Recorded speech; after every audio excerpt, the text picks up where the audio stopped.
This is Outbreak News This Week, brought to you by the Global Dispatch Incorporated. Outbreak News This Week is your source for all the news about worms and germs. And now, your host, microbiologist and editor of OutbreakNewsToday.com. Here's Robert Harriman. Well, good evening, Tampa Bay, and everyone that's listening online streaming. I appreciate you listening again this Sunday, and we've got a pretty interesting show today, and I hope you really enjoy it. Again, the website is OutbreakNewsToday.com, OutbreakNewsToday.com, your source for all the news about worms and germs. Now, there's some news that I've been following pretty closely on the website out of Hawaii. And it appears they've been seeing a rise in this disease called rat lungworm over there in Hawaii. And I contacted the health department to get some details on what's really going on. And this is what the message I got. It was from, her name is Janice Akubo. She's the communications director at the Hawaii State Department of Health. And she writes, over the last 3 months, the Hawaii State Department of Health has been investigating a cluster of rat lungworm cases on Maui Island. This year in 2017, the department has confirmed 4 Maui residents with cases of rat lungworm infection and 2 non-resident cases. They were out-of-state visitors who traveled to Maui. And I believe I saw in another news source that those 2 travelers were from California. She goes on, this year there have been also 3 confirmed cases on Hawaii Island. The health department is currently investigating 3 reported cases of possible rat lungworm on Maui and at least 1 possible case on Hawaii. So we got, I don't know, what do we got here? We got 9 confirmed cases and another 4 being investigated. These 3 that are 4 that are being investigated, they have not been laboratory confirmed yet. She says that the investigation is fluid and the cluster of cases, though not all confirmed, are very concerning. In all of 2016, there were 11 reported confirmed cases of rat lungworm, and that was all on Hawaii Island. The recent cluster of cases this year in Maui suggests that something may have changed on Maui to increase the risk to the point where it's become similar to Hawaii Island or Big Island. The state typically sees about 1 to 9 cases each year. And since 2007, so in the past decade, there's been 2 rat lungworm related fatalities. We cannot confirm how each of these cases became infected, but we do know that people can acquire the parasite by consuming raw or undercooked snails or slugs. And of course, to test for the disease it's a challenge, and it requires an examination of spinal fluid from the sick person. So they're involved in educating the community to prevent the spread of this disease. It's pretty rare, but it can be very serious. As I said, there's been 2 fatalities over the past 10 years. And they're holding community meetings, trying to share with the public and the community, different public education efforts that can be taken. And of course, the big things are, to appropriately store, inspect, and wash produce. So especially the leafy greens, because that's where the little snails and the little slugs might be present that would have picked up the rat lungworm. And make sure that the young children that are being watched when they're playing outdoors to prevent them from accidentally putting a snail or a slug in their mouth. So it's a pretty serious thing going on over in Hawaii. I actually had one person respond to me wanting to know if it was safe for them to travel, and the answer is yeah, it's safe to travel. However, take these precautions. And typically in rat lungworm disease, you see symptoms of severe headache and stiff neck, much like in other types of meningitis. But the more serious cases get very serious neurological problems and severe disability, and occasionally it can become fatal. Okay, let's switch gears. Over the past several years, I've reported on several different websites on this fungal disease of bats. It's called white nose syndrome. And it's a pretty devastating disease, and it's resulted in the death of millions of bats. Joining me now to discuss white nose syndrome and other issues pertaining to bats is Micaela Jemison. Micaela is the Director of Communication and Public Engagement with Bat Conservation International. Hi, Micaela, and welcome to the show. Hi, thanks for having me. Yes, ma'am. So happy to have you. So when I started running these websites over the past several years, this is when I really first got exposed to white nose syndrome. Prior to that, I really never heard of it. And also reporting on its spread, it would be from one state to the next state to the next state. For my audience who may not be familiar with it, Micaela, what is white nose syndrome? So white nose syndrome is a disease that is affecting our bats right across North America right now. It's actually a fungal disease. So it's caused by a fungus that was introduced to North America around 2006 and 2007 is when we first saw it in upstate New York. And it's been moving quite rapidly across the continent ever since then. And this disease actually affects mostly our hibernating bats. So these are bats that go into deep torpor or sleep during the winter, and the fungus actually grows on them and gets its name from the kind of white, fuzzy-looking fungus that often starts when we first see it. Is actually starting on their noses. And so this is been a devastating disease for our bats, with some areas actually having up to 90 or even 100% of their bats being killed by this disease. Yeah. Now, why is this so devastating to bats? What are the symptoms that bats show? Yeah, so bats often show the first kind of symptoms that we can see is this fungal growth on their nose. It's in all of their orifices, so their nose, their mouth, their ears. It grows on their wings and it causes these lesions. And basically the fungus is growing into the tissues of the bats. Now, this can actually cause the bats to use up their fat reserve. So what's happening is that when the bat is in hibernation, it is turning its immune system and its metabolism right down. So, it doesn't have a really active immune system to fight off this fungus, and that's how it can get a hold. But then once it's grown enough onto the bat, it really disturbs the bat and can cause these bats who, are using up a finite amount of resources to get through the winter. It can cause them to wake up several different times during the winter and using up these energy stores. And so often these bats, in some cases, are dying of starvation. Oh, wow. How do the bats contract it? So the bats are contracting the fungus in a couple of different ways. So they can get, the fungus can be found in a cave, and when the bat goes into the cave and starts hibernating, the fungus can come off the substrate. So it can go off the cave walls and come off the cave floor and start growing on the bat. The other way, it is actually kind of spreading around is, bats can, some bat species can be, the fungus can be on their skin. And, often lots of species like to cuddle up close together in caves so they can transfer it amongst themselves. And the other way that the fungus is actually getting to new bat populations is unfortunately via humans.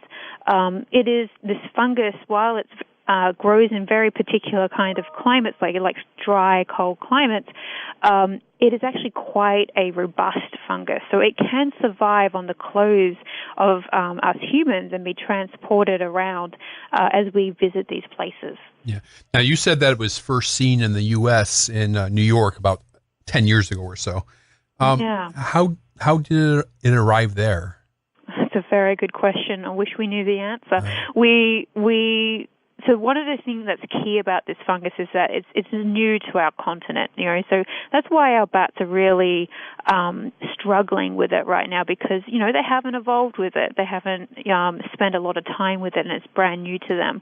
But what Bat Conservation International has been doing is trying to really find out where it came from. And we've done a lot of research over in Europe. So we believe that the fungus probably originated somewhere in Europe, but it's being actually found in both Europe and China. But the bats over there are not dying at this, like the bats in North America. It seems like they've had a long time with that fungus, and various strains of the fungus over in that region, and so they've been able to kind of build up an immunity to it to a certain extent, which our bats just haven't had that time yet. Sure. Now you said, repeating myself again, but you said it first was seen in New York about 10 years ago. Mm-hmm. Where is it seen now? 10 years later, where are we seeing white nose syndrome? Oh, this is a sad story, but yeah, unfortunately, we are seeing it right across the eastern part of the U.S. and up into Canada. We're working with our Canadian friends up there as well to detect it and try and work to stop the spread. The most recent detections, we were hoping to keep it to the eastern side of the United States. So it's been slowly moving across, westward and downwards. We've just had it detected only in the last couple of weeks in Texas, unfortunately. But also last year we had a massive jump. The most westernward point of white nose syndrome, the fungus that causes white nose syndrome was in Nebraska, and then it suddenly appeared in Washington State. Now that's a jump of 1,300 miles. Exactly. And over a mountain range. So, and that's most likely, and I think most likely at this stage, we're believing that was probably a human-aided transport. Well, what provinces in Canada has it been seen in? Any of them close to Washington State? Not in Washington State, no. Yeah.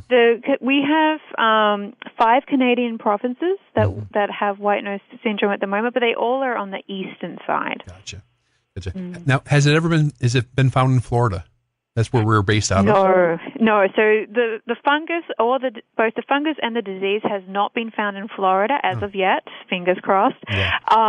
But it has been found on species that we do know inhabit Florida. So whether it's going to migrate down there, we don't know. All we can do is really try and work to prevent that. Okay. Does the fungus affect all bat species, or just a select few, or how does that work? Yeah, so the fungus affects a wide range of species, but it affects them at different levels as well. So there is some core species where it affects them really drastically. So if we have a list of species. I'll just pull this up, but there is about more than half of the 47 species of bats that live in the U.S. actually hibernate in caves and mines. So, so particularly the bats that are affected by white nose syndrome are typically ones that hibernate. Bats that do not go into hibernation or who don't necessarily live in caves, they're less likely to be affected by white nose syndrome. Now, go ahead. Pardon? Go ahead. I'm sorry, ma'am. I was just going to say we have a total of 7 species of bats that have been diagnosed with the disease in North America. Some of them are actually some of our most common, were our most common. Who knows whether they will remain to be species of bat. For example, like the big brown bat or the tricolored bat. So it's interesting to see that some species have really detrimental effects from white nose syndrome, and other species may not be as affected. Yeah. Now, as you mentioned, the most recent state with white nose syndrome is Texas, and can you give my audience a brief overview of what happened in Texas? How many bat species were affected? Certainly. So Bat Conservation International has been working with the Texas Parks and Wildlife Department and also Texas A&M University to do surveillance in northern Texas, kind of anticipating that white nose syndrome might come through that way. And unfortunately, we actually this year detected the fungus in 3 species of hibernating bats in northern Texas. They were the cave myotis, Townsend's big-eared bat, and the tricolored bat. Now, what's interesting about this discovery, not only that it's the first one for Texas, now this is just the discovery of the fungus, not the disease yet. Okay. This is the first discovery of the fungus on the cave myotis and on the western populations of Townsend big-eared bats. So what this means is, for the first time, we're finding the fungus on species that have distributions that extend way into the western part of the United States. So that what makes us really concerned is that, for the most part, white nose syndrome and the fungus have been mainly found on species that are mainly eastern species, but now we're finding them on two western species that have the potential to really spread it out right into the west, and so really kind of creating this issue of that white nose can be all over our continent in the coming years. All right, your organization, Bat Conservation International, what are you guys doing in response to the spread? What can be done? Well, I mean, there's often not much good news in white nose as we've been seeing the spread, but there's a lot of coordination and research going in. So what we're doing right now is that we're increasing surveillance. So we really, some of the baseline stuff to help us to understand how to protect key populations of bat species is to really get out there and know where our bats are and know where, as soon as, and get as much early detection of when the fungus is arriving as possible.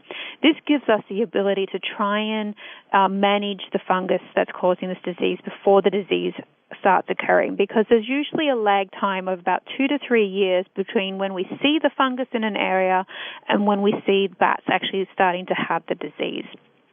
So we are also, BCI also funds a lot of research in terms of finding solution-orientated research projects, developing tools that we can help treat the fungus. So, to try and reduce how much fungal load is found in these different caves and on the bats themselves, giving them a better chance for more individuals to actually survive the initial disease, and can try and keep those populations going. So over time, hopefully they can grow accustomed to this new kind of invader in North America.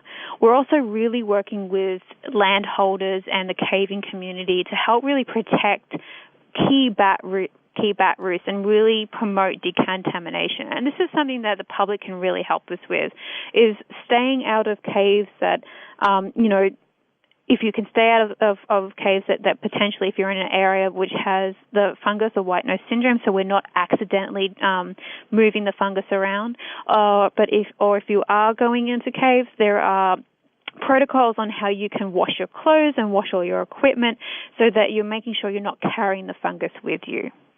Good advice.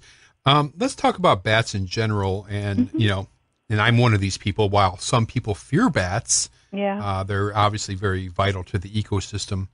Micaela, what do bats bring to the planet? Wow, what doesn't bats bring to the planet? Well, just a short summary. Sure. So, bats are one of those amazing groups of animals where they're, on every continent apart from Antarctica and in every kind of environment you can think of. So, bats have a wide range of niches that they do. They provide benefits not just for the environment but for us humans as well. So there's 3 key areas we usually talk about.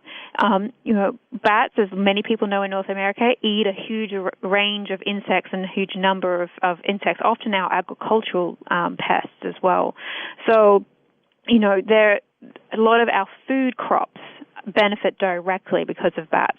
Some of the big ones are corn and cotton, in terms of material production. walnuts, are particularly, would you know, have a lot of farmers out in California putting up bat houses to help them control some of their pest control out there.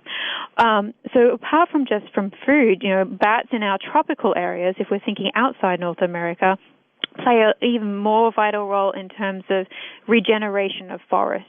They disperse seeds. A lot of these are fruit-eating bats, dispersing seeds, and they're some of the first ones that help us regenerate areas that we humans have been cutting down forests at an alarming rate, and usually bats are the first ones to be spreading seeds and getting that regeneration happening. Also, a lot of bats are pollinating bats. There's a whole wide range of plant species that rely solely on bats to pollinate them. And one of the interesting things is people often know about tequila and mezcal because the agave plants are pollinated by bats. But another interesting one which people often don't think about is bananas. Not that our commercial bananas are pollinated by bats. We humans have kind of figured out that the best way for us to do that is to do it ourselves. But the wild varieties, we would not have bananas if we didn't have bats, because all of the wild varieties, a lot of them were actually pollinated solely by bats beforehand. So thinking about where our food has originated from, often you might find it surprising that there's a bat involved in there somewhere. Oh, that's incredibly educational. I didn't know any of that.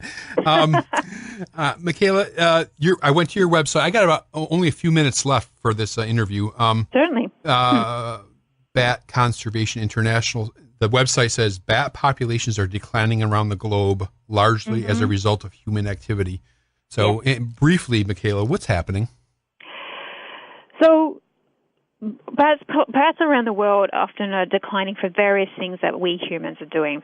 One of the key ones, as a lot of animals, is habitat loss. We're destroying vast swathes of rainforest. A lot of tropical species of bats are finding it hard having their habitats destroyed. But there's a lot more other things you may not have thought of. There are lots of communities out there that actually eat bats, which, it's part of their traditional way of life, and not necessarily. And so one of the things we try to educate people on is, how to appreciate bats for what they're doing, and working with those communities to make it more sustainable for those bat populations. Another thing is, as we are creating more and more need for electricity and ways to have that sustainable, our wind energy, our turbines, those spinning blades can be an issue for some bat species. When we have, certain bat species that are actually being killed by those turbines. And so we're working with the wind industry. We still believe that, wind is a really important part of having sustainable energy. And so that we're working with the wind industry to find technologies and ways of managing it so that we have less bats actually being killed by those turbines. So there's a couple of different things there. And the other thing which this radio program is really great about is people just not understanding about bats and really kind of being afraid of them, and harming bats in ways, individually by disturbing them, or even if they come across a colony, killing them, just because they don't understand their importance, or they're afraid of them for things that may not be true. So one of the things that Bat Conservation International prides itself in is educating a wide range of communities about how cool bats are, but also how important they are. All right, Micaela, I got about 30 seconds left. Okay. If there's anything you want to add about Bat Conservation International, the website, social media, anything that anybody might want to check you out. Bat Conservation International works on more than 1,300 odd species of bats around the world, focusing on our threatened and endangered species. If you'd like to learn more about the various work that we do, you can go to our website at batcon, that is BATCON.org, or you can also follow us and visit us on our social media, which we're found on Facebook and Twitter. We would like to encourage anyone who is passionate about the environment and a group of animals that are very much misunderstood, unfortunately, in this world, to visit us and support bat conservation. Excellent. Well, thank you, Micaela Jemison, for your time and expertise, ma'am. I appreciate it. You're more than welcome. Thank you. All right, bye-bye. And again, the website is www.batcon.org. And again, our website is outbreaknewstoday.com, outbreaknewstoday.com. And it's about time for the hard break, and I will see you after the break with a little bit more stories about bats.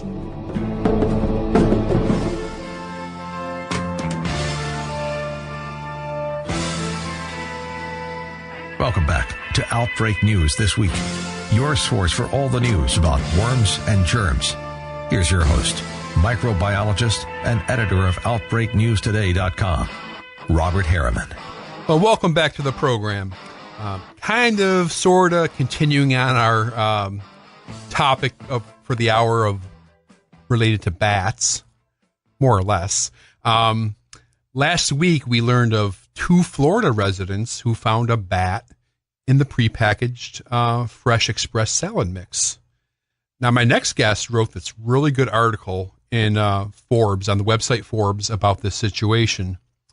Joining me once again is Dr. Judy Stone. Dr. Stone is an infectious disease specialist and a Forbes contributor. Dr. Stone, welcome back to the show, ma'am. Well, thank you so much for inviting me back, Robert. I appreciate that. Yes, ma'am. I really appreciate you coming on. And, of course, this news caught the attention of everyone, and it's really quite a disgusting story. However, Dr. Stone, based on your research for the article, a very good article I encourage everybody to check out on Forbes. It's called It's Bat Time, Fresh Express Salad Recall and Bat Safety Tips. What exactly happened? Well, thank you. In fact, I'm learning more about what's involved in this now. So 2 consumers found a bat in their bag of fresh salad, and appropriately, they reported it to their local health department, being concerned about what they might have contracted. And the Florida Health Department, then contacted the CDC. And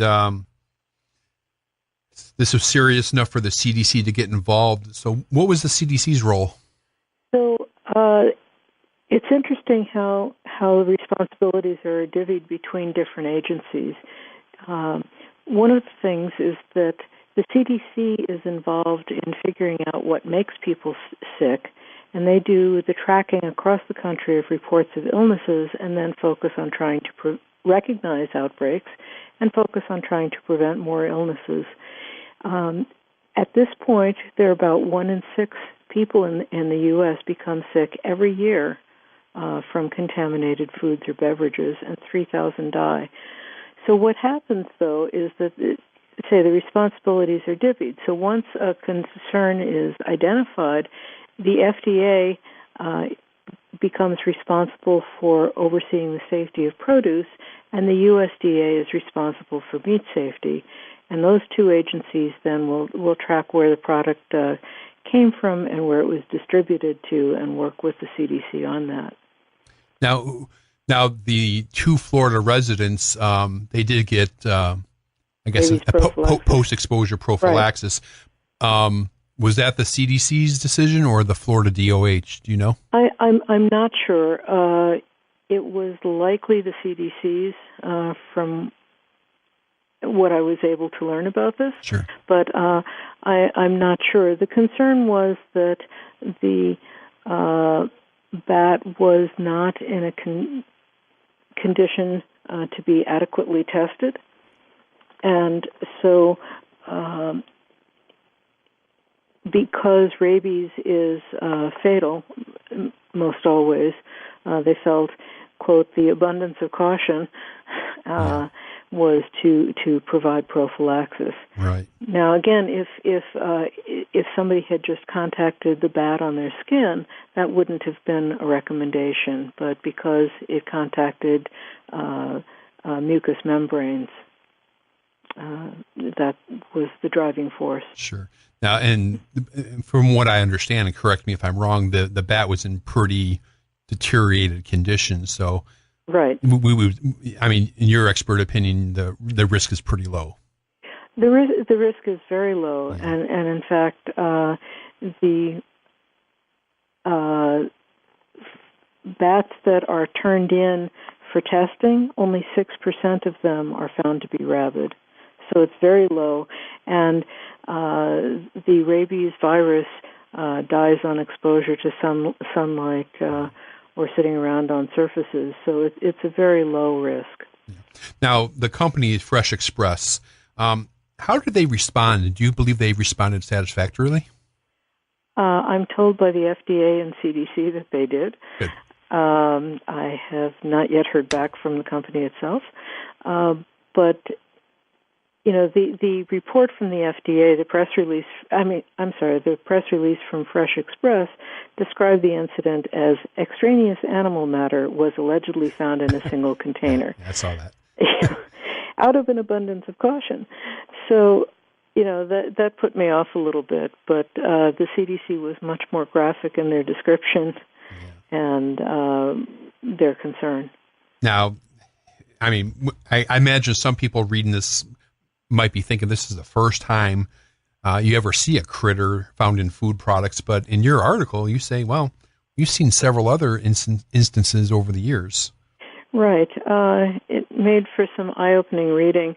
There have been a couple of frogs, one in frozen veggies and one in a can of Pepsi, which you have to wonder how it got in Sure. the dissolved in the Pepsi.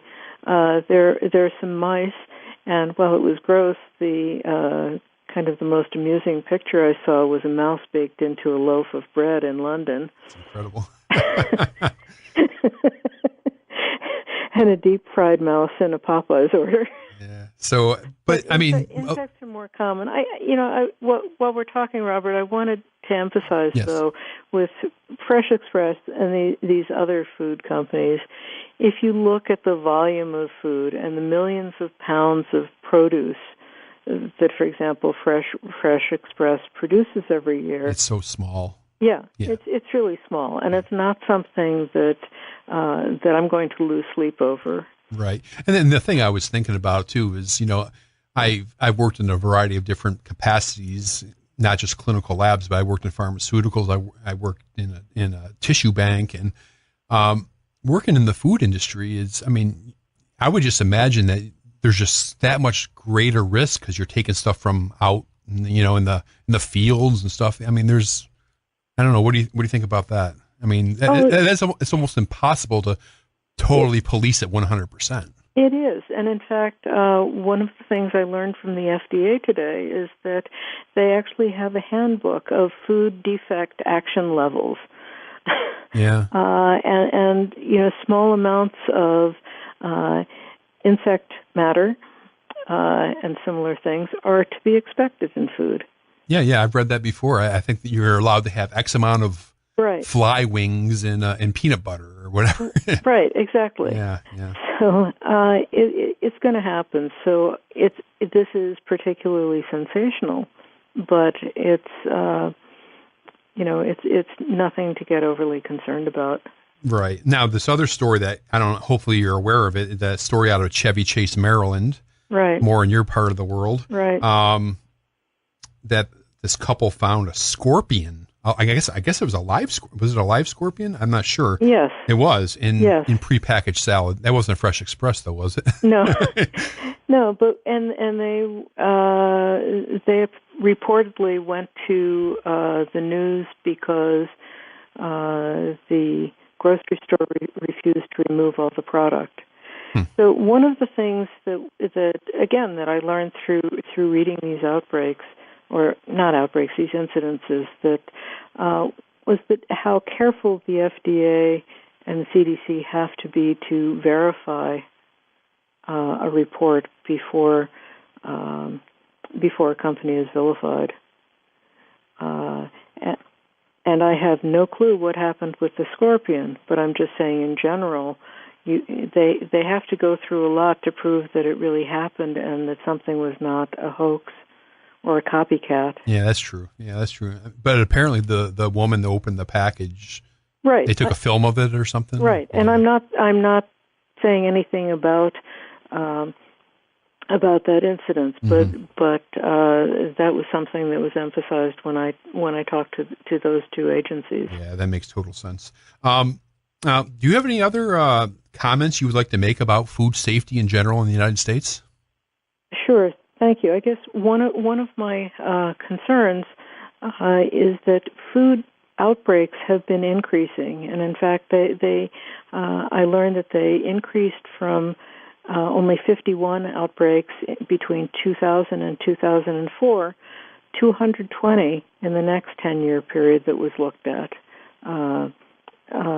10 years later, 2010 to 2014. So that's a huge increase. And one of my concerns is that the proposed budget by the new administration is going to cut about 20% from the USDA and 18% from the FDA. So at the same time that we're importing more foods from the world, all over the world, and we already are having more outbreaks, we're going to just really hamstring the ability to respond, to even detect, let alone respond to food outbreaks. Yeah. We'll see if the trend continues after these cuts. Right. I expect it'll go up with deregulation too. Yeah. One of the other things that really caught my eye with your article is you really went into bat safety, which I found very interesting, and it really piggybacked on my my first guest. I had a individual from Bat Conservation International on. Okay. Yeah, and so you talked about bat safety, and bat bites are concerning for a number of reasons: the size of the bite, the certain diseases, etc. Can you elaborate on that, Dr. Stone? Sure. Well, one thing, again, not relevant for this country, but overseas, people sometimes eat bats, and that's a huge problem, and is how Ebola was transmitted. In this country, I actually looked to see, one of the first things I did was look to see where the produce was grown, and whether these salads came from overseas, because of concerns about oddball viruses. But in fact, they were U.S. produced, and rabies is the only serious risk from bats here. People need to understand they're not going to get rabies just from touching a bat or from touching the guano, which is commonly happens in people who go caving. It's only the saliva or brain material that's a problem, and in contact with your eyes or nose or mouth or an open wound. But overall, it's not that big a concern in this country. As I mentioned, only 6% of the bats that were tested are rabid, and bats do great work. They keep the insect populations down. We actually try to attract them around our house and put up bat boxes for them to nest in. And the population is being decimated by a fungal disease, so we're going to be in trouble from that, as your previous guest probably told you. Yeah, that was the main part of our discussion. Sorry. Yeah. I didn't hear that. So if people are concerned, the big concern here is if somebody's sleeping in a room, they may not, and a bat is found in the room, they may not know if they were bitten or not. And that's the most common scenario that needs attention. Sure. Now, there was a case of that, I don't know, 2-3 years ago in Indiana.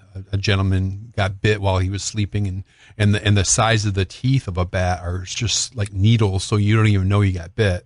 Right. And, in X amount of time later, he was dead from rabies. Right. And another case with a demented elderly woman who, again, didn't know that she had been bitten. Right.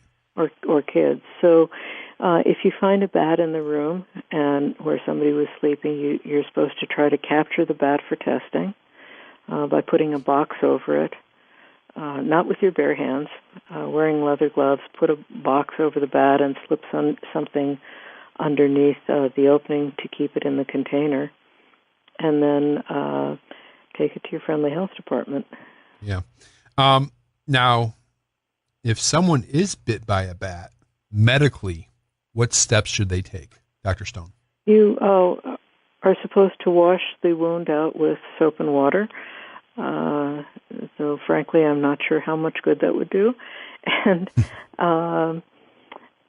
then call your local health department or physician promptly, and particularly, and you can get rabies prophylaxis as these two individuals did. You can get immune globulin and a series of 4 vaccinations that are not nearly as nasty as they used to be. One thing I would add, though, is a special caution for travelers overseas that if you get a bat bite elsewhere, the immune globulins and the vaccines are not as good in some places overseas.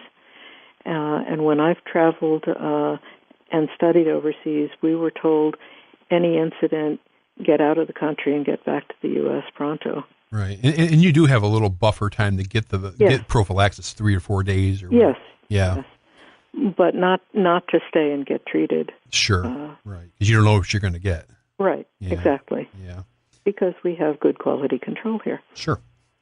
Dr. Stone, you seem to have a great interest in bats, much more than I do, until today. And now, is there anything I missed that you'd like to add concerning bats? No, I just think... or food safety, or any of the above. Again, the bats look scary and are vilified in movies, and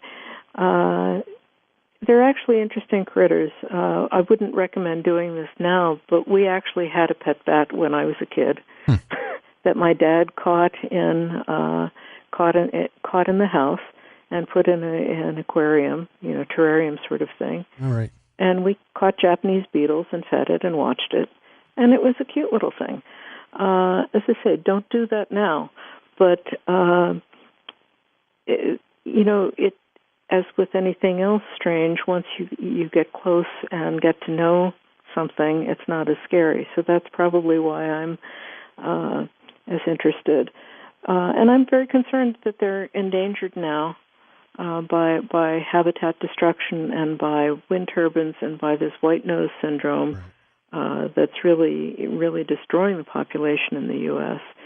And if somebody's afraid, I suggest they read read some of the children's books that are readily available, too, that helps demystify them.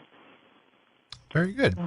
Thank you so much for having me back. Sure. Let me repeat it. The article is, It's Bat Time, Fresh Express Salad Recall and Bat Safety Tips on Forbes.com. The author is Dr. Judy Stone. Thank you, Dr. Stone, for your time and expertise, and congratulations on a very successful article. Thank you, and there will be a new one forthcoming on what I'm learning from how food safety is explored. Excellent. I look forward to reading it. Thank you again. Thank you, ma'am. I appreciate it. Bye. Okay.